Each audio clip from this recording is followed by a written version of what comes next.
Welcome to Samba Samba. Enjoy the video. In this video, I will explain how to play the Phasmophobia music box on piano. Let's begin by understanding its core melody. The music box features a distinct, eerie tune comprising a simple, repetitive 8-note sequence.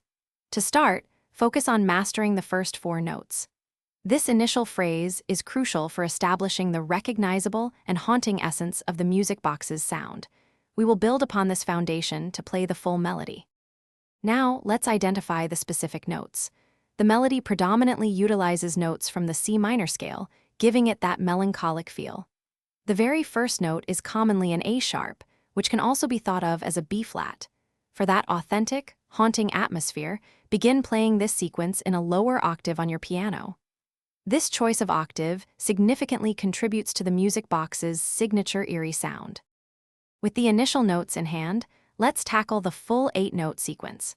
First, ensure you are comfortable with the opening 4 notes. Once those are smooth, gradually introduce the subsequent 4 notes to complete the phrase. It is vital to maintain a slow, deliberate tempo throughout.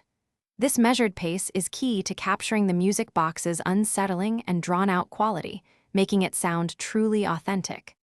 To achieve the most authentic sound, consider your piano's tone.